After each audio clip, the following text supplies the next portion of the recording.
Ok, je vais vous parler dans cette vidéo de la structure de votre compte publicitaire. La structure de votre compte publicitaire, avec la mise à jour iOS 14, ça change quelques petits trucs. Ok, et je vais vous en parler dans cette vidéo-là. Quelle structure concrètement parlant est-ce que vous devez mettre en place sur votre compte publicitaire? Quel budget attribuer à vos différentes campagnes? D'abord, il faut que vous sachiez plusieurs choses. C'est que moins vous avez d'audience sur votre compte publicitaire, meilleures seront vos performances globales. En plus de ça, avec iOS 14, les audiences ont vraiment tendance à perdre en taille. C'est vraiment le moment de regrouper toutes vos audiences de retargeting en une seule audience, voire de tout regrouper dans vos audiences froides. D'ailleurs, c'est ce que préconise Facebook. Ils préconisent d'enlever ces custom audiences, donc toutes ces audiences de retargeting, c'est-à-dire vue de vidéo, c'est-à-dire vue site web, c'est-à-dire Instagram, c'est-à-dire page Facebook. Toutes ces audiences-là, ils considèrent qu'il ne faut plus les mettre et qu'il faut seulement avoir une audience froide en large et mettre toutes ces publicités à l'intérieur. Ok. Euh, Si vous devez créer une audience de retargeting spécifique, c'est que vous avez vraiment une publicité spécifique à y mettre. Sinon, ne la créez pas ou fusionnez-la à une autre audience. C'est-à-dire que, par exemple, si je veux cibler les gens qui ont les add to cart, les ajouts au panier, et que je veux créer une audience ajout au panier dans une campagne de retargeting, ici par exemple, là admettons, je veux créer une audience ajout au panier, juste les gens qui ont ajouté au panier, c'est que j'ai une pub qui est spécifique pour les gens qui ont ajouté au panier.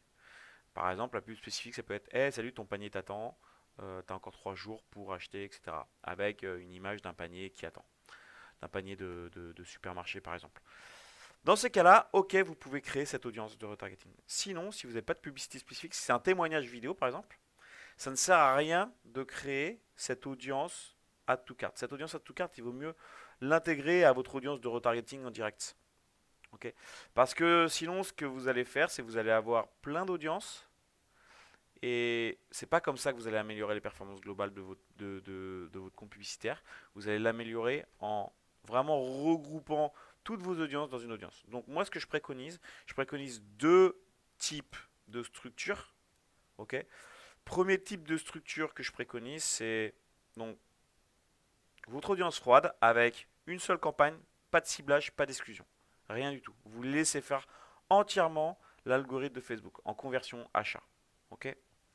Euh, à chaque fois que vous voulez tester des publicités, c'est ce que je vous ai partagé sur ma méthode de test, bah vous recréez une autre campagne avec dans chaque campagne 3 adsets et dans chacun des adsets les deux ou trois mêmes publicités.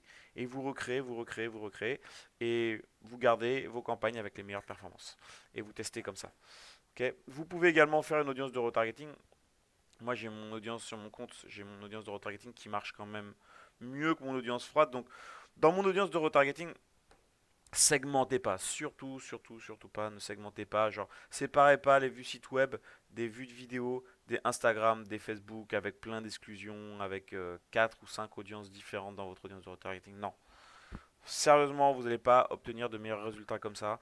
Mettez juste une seule audience et dans cette audience, vous mettez tous vos vues de site web, tous vos vues de vidéos de 50% à 180 jours, ceux qui sont allés sur votre page Instagram 180 jours, ceux qui sont allés sur votre page Facebook à 180 jours. Donc ça, c'est vraiment ce que je préconise si vous voulez vraiment faire des audiences de retargeting. Pareil, votre audience de retargeting, faites-la seulement si vous avez des publicités, et ça c'est hyper important de bien le comprendre. Donc écoutez bien cette partie-là. Cette audience de retargeting, créez-la seulement si vous avez des publicités de retargeting. C'est quoi une publicité de retargeting? C'est une publicité qui ne peut pas être comprise par mon audience froide. Exemple, ce truc de publicité de ajout au panier.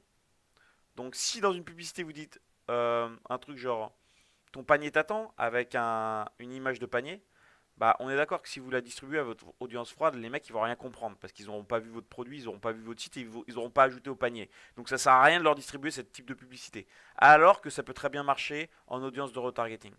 Par contre, si vous mettez une vidéo témoignage de votre produit, ne la mettez pas juste en retargeting. Ça sert à rien de créer une audience de retargeting juste pour ça parce que ça peut très bien marcher en audience froide cette vidéo témoignage.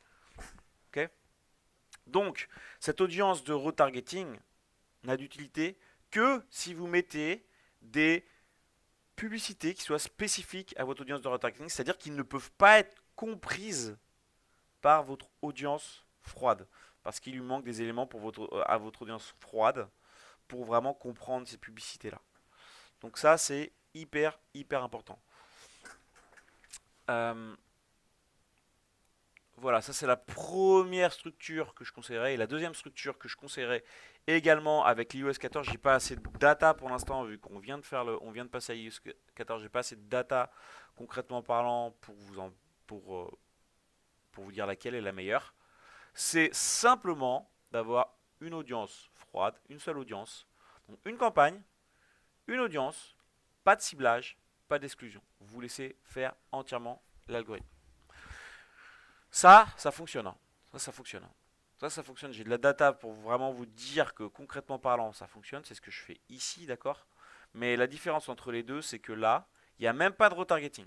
C'est-à-dire que le retargeting, vous le mettez concrètement parlant directement dans ces campagnes-là. Et vous laissez faire entièrement l'algorithme de Facebook. Ça, c'est à vous de faire le test. Pour l'instant, j'ai pas assez de data pour vous dire, mais c'est à vous de faire le test. Préférez pour l'instant cette structure-là. Faites quand même une audience de retargeting avec des publicités qui soient spécifiques. Et je vous tiens très vite informé de l'avancement et des datas que j'ai. Comme ça, je peux vraiment vous mettre à jour. Donc voilà.